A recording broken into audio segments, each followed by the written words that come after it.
Citizens speak out. People in Cuba, Libya, Pakistan, Syria, United Kingdom, United States, and Yemen continue to stand up in solidarity as they request that their governments grant greater rights, freedoms, job opportunities, and true democracies for themselves and fellow countrypersons. Pakistan. After 24 people were found dead overnight in the city of Karachi, with over 1,300 killed since January, the Human Rights Commission of Pakistan on Wednesday, July 6th, spoke out against the government, calling for more efforts to promote peaceful coexistence and halt the killings. Cuba and the United States. The religious group Pastors for Peace successfully crossed the US border into Canada to collect humanitarian aid as part of its annual US-Cuba Friendship Caravan, with participants next planning to cross into Mexico en route to Cuba. Through their efforts, the group is peacefully protesting and hopes to help end the US government's 50-year economic blockade on Cuba. On Thursday, despite a rare and direct appeal made by US President Barack Obama for the nation's Supreme Court to halt the death penalty of Mexican national Humberto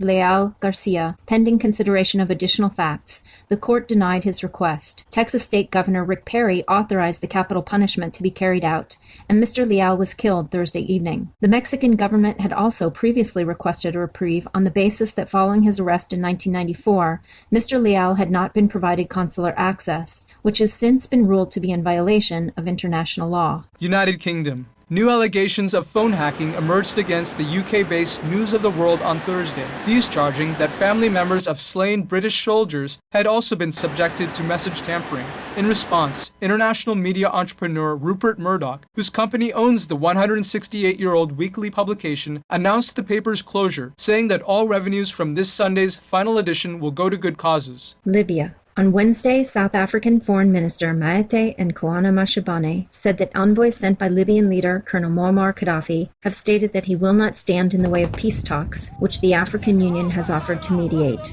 Libyan Deputy Foreign Minister Khalid Qaim also spoke of the possibility that a timely settlement might be reached to allow for a tranquil holy month of Ramadan. Syria. As the government's brutal crackdown has forced thousands of people to flee into Turkey and Lebanon, the Jordan Times reports that more recently, about 150 Syrians also fled across the Jordanian border this past week from the besieged city of Hama. Over 100 families or 1,000 people have left in efforts to escape the violence, as at least 23 citizens were killed in the crackdown by Syrian forces. On Thursday, United Nations Secretary General Ban Ki-moon stated that the killings must stop and urged the government to permit access for UN humanitarian and human rights officials to assess the situation inside the country.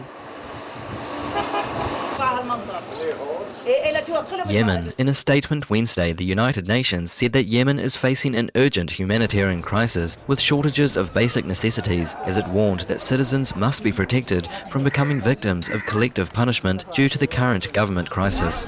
On Thursday, Yemeni President Ali Abdullah Saleh appeared in his first televised speech since seeking medical treatment in Saudi Arabia after a June 3 attack on his presidential compound. Despite severe injuries and having undergone 8 surgeries, the president said that he was recovering and that he welcomed talks with activist groups while vowing to respond to his attackers.